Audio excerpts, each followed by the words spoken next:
He stops at 12 consecutive field goals, and he does not set a new record. He tied the old one, and it remained 24-0 Philadelphia. Central on non-stop box.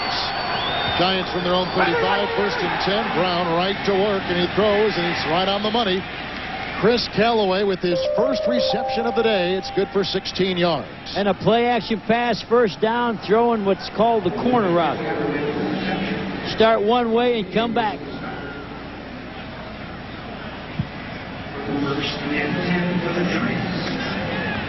Little motion got him inside so he could have all the field to break outside, and he left Bobby Taylor. But Taylor closes quick. In Eagle territory, first down and 10 yards to go. Rodney Hampton slips as he tried to make a move. Mamula smothered him. That's no gain on the play. Second down and 10. Oh, you called it. He slipped and fell on that one. Nobody touched him. Lost his feet on it. How about him rushing today? He's got 20 yards. He's got 8 carries for 20 yards, and I thought it'd be a good day for him because he slides his feet. He doesn't pick his feet up too far. I thought he'd have a big day today. Like Waters has had. Waters doing that 3.4 per carry. Second down and 10. Brown avoids the rush by the injured William Fuller. Now he's on the run and seeking the sideline. Whacked as he goes to the sideline by Ray Farmer, who's had a marvelous game. That's a gain of 4, but a hard-earned 4 yards for quarterback Dave Brown. Boy, you called it right. I don't think Farmer's played this good. We're thinking Kevin Turner on offense and Farmer on defense is having his best ball game. Early in the game, Fuller was out with a hamstring, but he's back and chasing pretty well here. And here's a rookie. He grew up, Kevin, in eyesight of Wake Forest, but he didn't want to stay home. He went over there to Duke to get that good education. Third down and 6. Giants trail 24-0. Dawsey is on the move, number 88. Brown, a lot of traffic, and he tried to get it out of there to running back Gary Downs, and he was smothered again. Brought down as Kevin Johnson was all over Dave Brown. And Brown is slow to get up. And they're pressuring the quarterback for the first time. And you got to go back. The last 3 times these teams have played, the Eagles have had 22 sacks on the Giants. Can you imagine that in 3 games?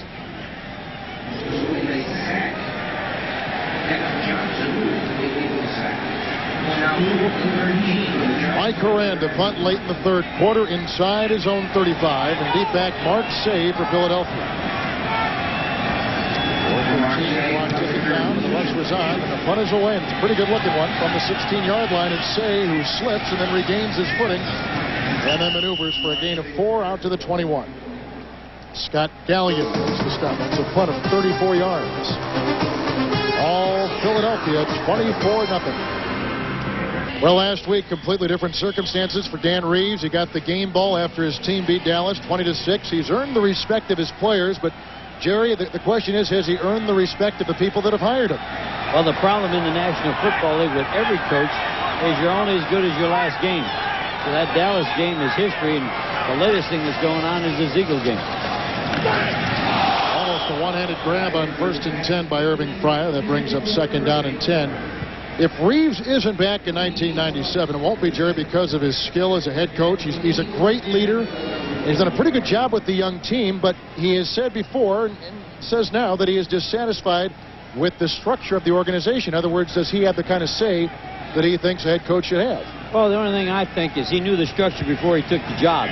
If he didn't like the structure before he took the job, he shouldn't have taken the job. Second down and 10.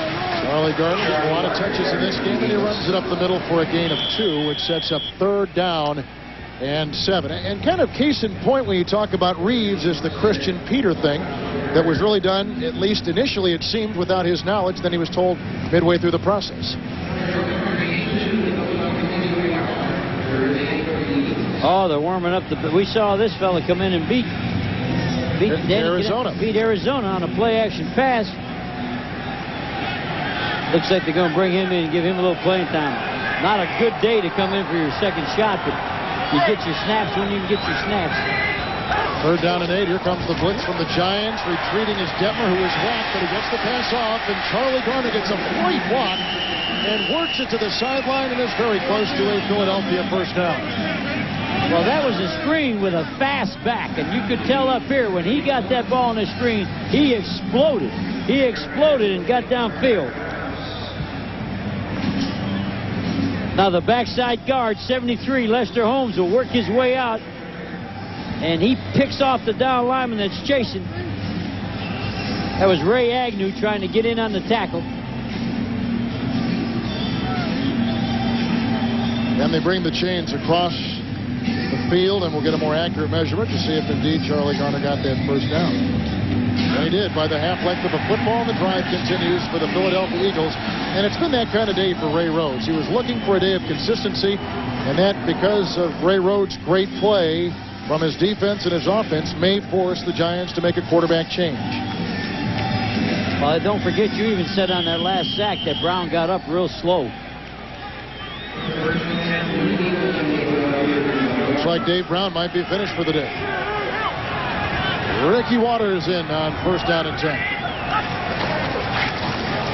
Waters, and he spurts to the 39 with a gain of 8. Marcus Buckley makes the stop with a great block that opened the door by guard Lester Holmes. And it's power football. It's bring the fullback, pull the backside guard. Look at the guard coming. Lester Holmes leading up through there. A lot of the swagger that this Eagle team had when they were winning came from Ricky Waters. He is a pretty good emotional barometer about where this team is. He does get in trouble when he feels something. He just blurts out and says it, and that can get you in trouble. He got in trouble complaining about play selection. The coach told him to quit coaching, go back to playing. Second down and 2, and here he goes with the first down run as Ricky Waters weaves his way to the 47. And the Eagles just continue to roll right over the Giant defense. Excellent cutback runner. He'll start. If you're playing defense, I got you sitting in your living room. Get up on the couch because you're the linebacker. Watch Ricky Waters start to the right, so you got to go over there, and he cuts it right back to the left. So you're Corey Whitmer. You're playing middle linebacker. You got to go where he starts, and he comes the other way. Waters, who began as a wide receiver at Notre Dame, then went back to running back under Lou Holtz. Well, let me say, that Lou Holtz, he's done a lot of good things, but making him play wide receiver wasn't one of them. First down and 10. Late third quarter. Detmer again with all day to throw, and he looks downfield for his tight end, Jimmy Johnson. His first catch today, his 6th of the year, and he's down inside the 35-yard line with a pickup of 18 yards. And it's all zone, which is not their strength. Watch how the receivers end up coming into this zone to the inside. Everybody dropping. There he sits right between the hashes. Looks easy, doesn't it? Johnson becomes the 8th different receiver that Detmer has thrown to today. Well, the Eagles have had some close games over the last handful of weeks, but today they are distancing themselves from the Giants.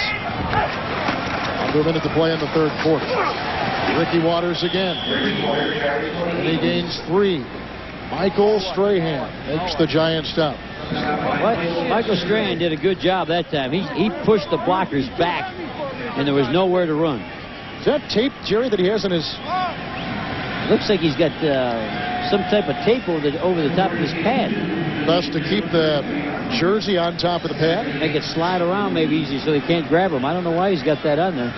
They used to spray the jerseys. That became illegal. You used to walk into the shower room. They put a bag over your head and spray you with a Teflon so they couldn't grab you. 19 plays to 11, 9 minutes to 5. Philadelphia has ruled the third quarter. And a pass, and it's caught for a first down as Irving Fryer picks up 11 yards, and just like that, the third quarter comes to a close with Philadelphia once again on the move. And it's a sitting down in the zones. You'd think they'd come on and come with a dog. A dog would be man-to-man, maybe with a safety. They keep playing this zone, and they're getting eaten up pretty good with it. Eagles lead at 24-0. Fox NFL Sunday will continue after these messages from your local Fox station. There's a dedicated group right there. They love their Giants, but they've been put to sleep, and they've been wet on. Well, you can take that a couple different ways. Here's a first down and 10 yards to go from the 22-yard line. Ricky Waters cuts back and is inside the 20 to the 18, picking up 3 when it looked like a gain of about 3 inches. Here he goes! Yeah, baby! Here he goes! Yeah! Super Bowl! They look like they've had a little bit too much rain or something. Well, I think they're still celebrating the Thanksgiving. And I'm thankful that they don't live at my house. Yeah. One of many that feel that way. Second down, 7, 10th play of the drive, which carries over from the fourth quarter. Play action by Detmer, who throws, and he's got Irving Fryer, who tries to wiggle his way free, and he may have wiggled close to a first down. Philippi Sparks was there. Well, again, they have not changed the secondary, and it's pretty much basic. You can see the corner. Look how far off he is in the backfield. So he's playing the deep third. And who has the flat? No one.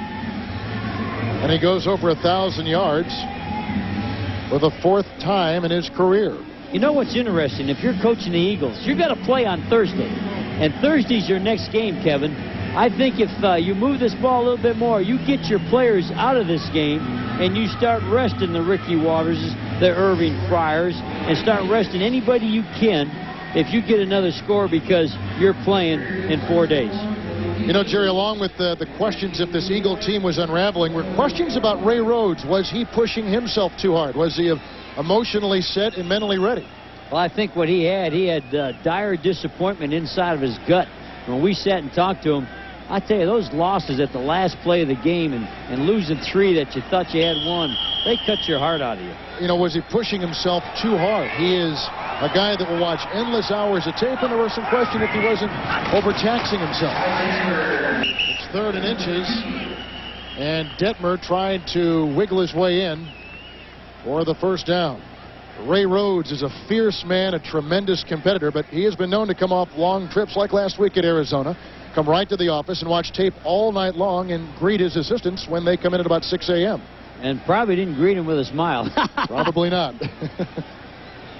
Well, the Eagles came in as they get set to measure here. The Eagles came in with the longest losing streak under Ray Rhodes, 3 consecutive games. And I talked to Ray Rhodes about, if you look at this, December 5th game at Indy, that's a Thursday ball game, and what he has to do now is not work his players this week. Monday, Tuesday, and Wednesday, you got to go out in shorts and do point drills. You got to get yourself back physically. Coach him mentally, but not physically when you only got 4 days. They do get the first down, 12th play of the drive, and here comes Ricky Waters again. And that herky-jerky motion takes him inside the 5, where it'll be 2nd down and about 3. And Guy McIntyre is playing a lot of guard this week. He comes in for Panos, and Panos goes to the other side. Here's 62. That's Guy McIntyre. Played at Green Bay, played at the 49ers, still running the same plays. Waters and Rhodes kind of bumped heads a little bit during this whole 3-game losing streak. Well, I love the way Ricky runs the football, but I think Rhodes is right. You can't let him try to coach too. From the 5, 2nd down and 4. Waters broke 1 tackle, then he didn't get much more after that. Keith Hamilton makes the tackle for New York. It'll be 3rd down and about 3.5. And I thought Keith Hamilton was a big story last week against the Cowboys. I thought he was so physical that he dominated in there. And I know he's got to be disappointed with what happened today because I was sure proud of the way he played a week ago. Hard thing about the Giants, you don't know which team is going to show up. Is it the team that was in Arizona or the team today or the team last week they saw when they beat Dallas? You know, a lot of times the up and down roller coaster team comes from a lot of young players. And that's the way the Redskins were this year. No backs in the backfield at all now, Kevin. Nobody back there. 3rd and 3 from a 4. Detmer, they've blown the whistle and the play is dead. Robert Harris was zeroing in on Ty Detmer. Chad Bratsky was there as well. With 11:54 left in this one. Prior to the snap, false start, number 77 on the offense. 5-yard Richard penalty. Cooper. Repeat 3rd down. Right tackle. Who's been playing better since he's gotten healthy. He struggled early with injuries to his ankle and his knee, but big-time free agent and a very rich free agent from New Orleans. Well, they tried him Played at better. the left tackle, too, Kev. He's been moved around. They didn't like him at left tackle and think he's doing better at the right tackle. Well, they had Steve Wallace in training camp at the